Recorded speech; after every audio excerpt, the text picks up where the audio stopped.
He came to say goodbye to his ex-wife, but instead found two little black girls at her grave who called her mommy, and looked just like him. The summer heat pressed down as Marcus Hale stepped out of his sleek car, gravel crunching under his shoes. In his navy suit he looked composed but inside churned. It had been over 5 years since he'd seen Rachel, their past buried under jets, boardrooms and billion-dollar deals. He hadn't even known she was sick until a classmate told him after her death. Among the headstones he saw her name, Rachel Hale. Beloved mother, brave heart. No mention of him. But what stopped him were two small figures kneeling there. 5 years old, brown skin, red sweaters, pigtails. One held flowers, the other a note. They looked up, eyes startlingly familiar. "This is our mommy's grave," one whispered. His chest tightened.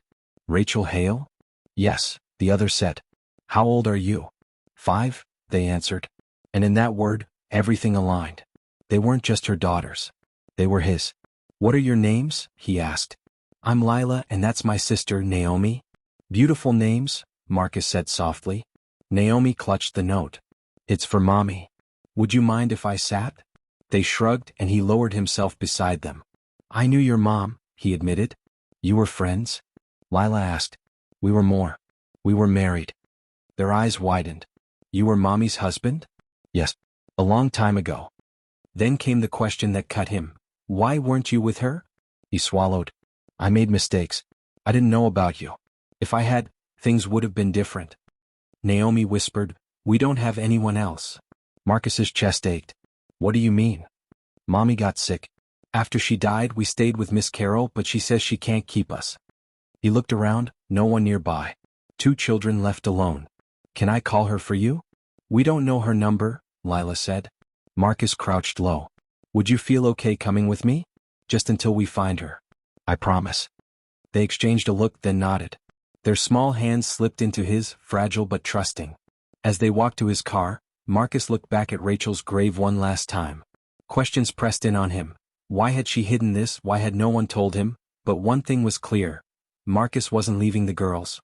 He buckled Lila and Naomi into the car, stealing glances as his mind raced. No plan, only instinct and the knowledge life had changed forever. He stopped at a diner, guided them to a booth. Grilled cheese and juice for them, untouched coffee for him. They ate quietly while Marcus ached for all he'd missed, their firsts, their laughter. Regret turned sharp.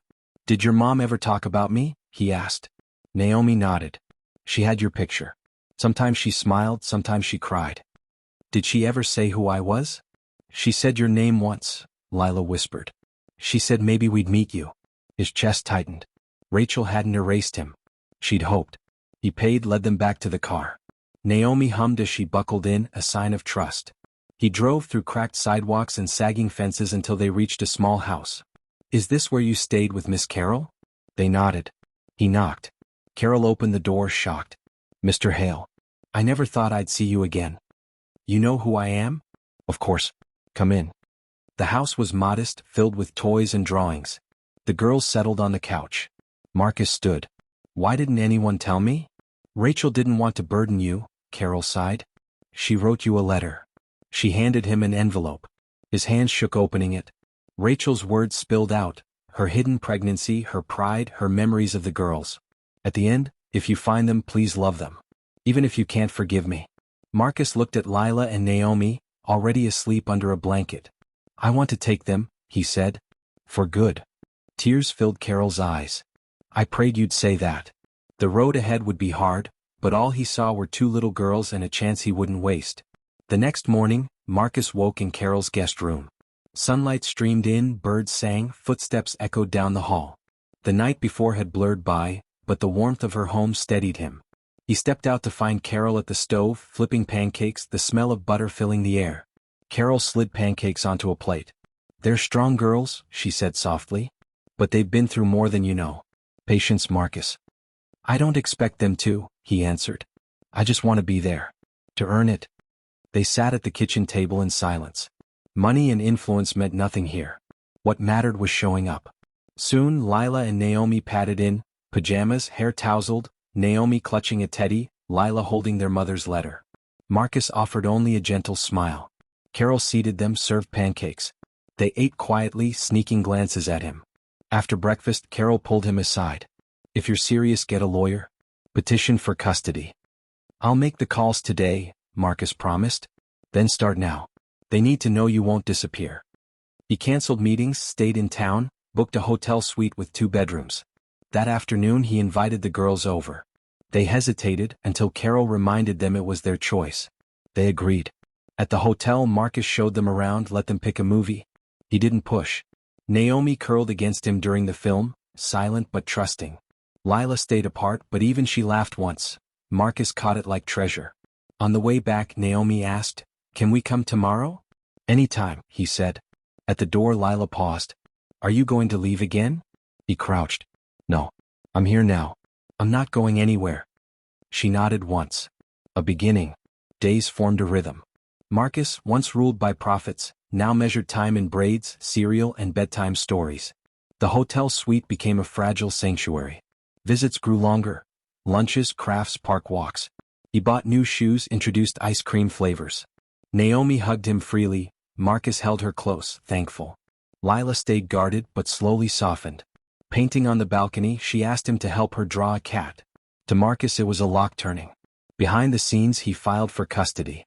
Carol cooperated fully. But not everyone approved. Rachel, Emily's sister, called in anger, accusing him of guilt-driven heroics. Marcus only listened. When Rachel demanded why he deserved to be in their lives, Marcus said simply, "Because I'm their father. Because I love them. And I won't abandon them again." The line went quiet until she sighed. "Then don't fail them." That night he took the girls to a hill beneath the stars. With a blanket and flashlight, they traced dragons in the constellations.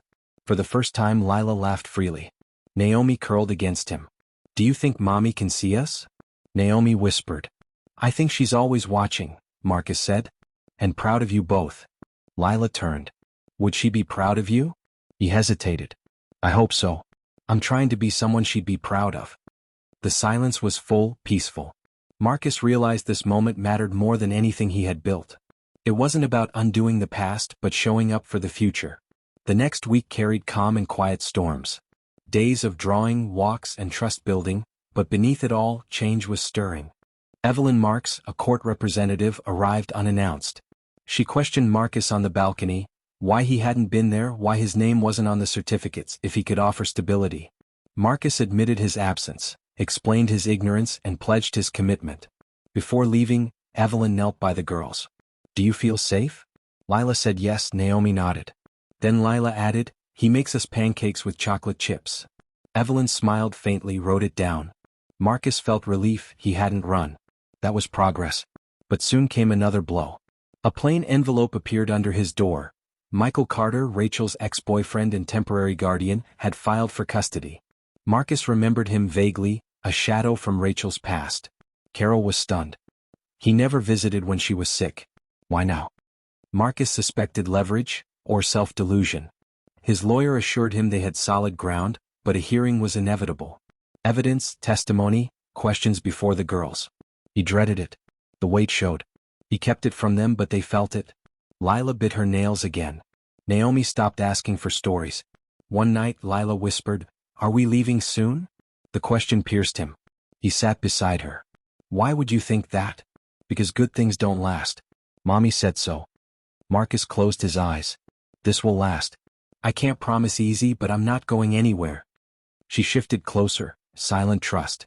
That night, as city lights flickered, Marcus vowed he would fight.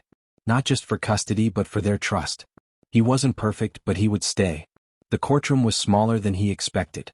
Beige walls, creaky benches, heavy with tension.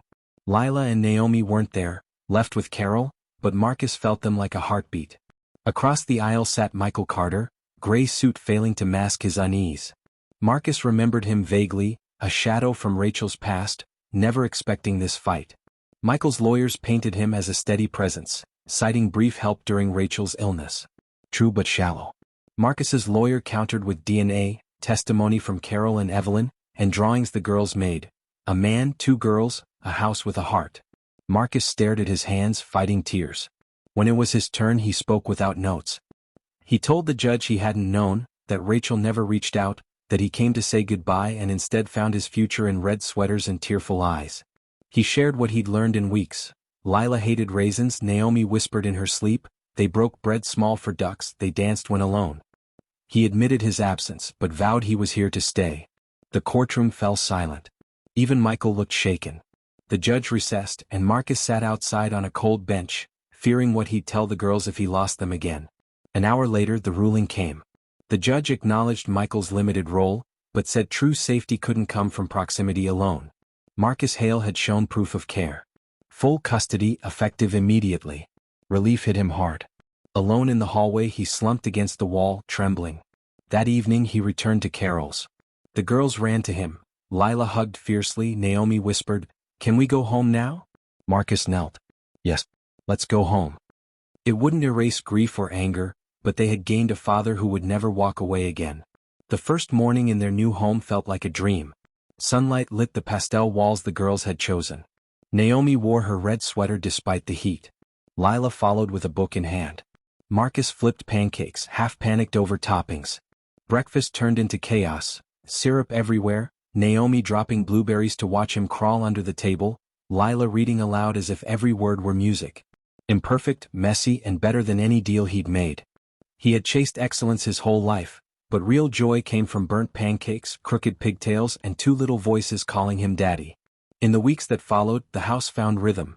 Mornings of mismatched socks, lunches with notes, gentle tutoring. For the first time life felt real. Marcus wanted Lila and Naomi steady before facing the larger world. Afternoons turned into walks, park visits, and crafts that left glitter in the carpet. Evenings were softer. Bath time, stories, ordinary moments that felt sacred. At night Marcus wrote again, not business plans but little things. Naomi's bug collections, Lila's questions about the stars, the way their good nights carried weight. Fatherhood, he learned, wasn't mastered, it was chosen daily. Carol visited often, guiding him gently. When nightmares woke Naomi or silence weighed on Lila, she reminded him that healing wasn't about fixing, but staying.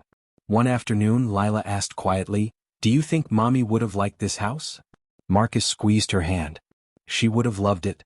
Loved watching you grow up here." She leaned against him, wordless trust growing. By the end of the first month they felt like a family, bonded not by law but by mourning and mending. Rachel's memory lived in photos, stories, and glimpses of her in the girls. Marcus never tried to replace her.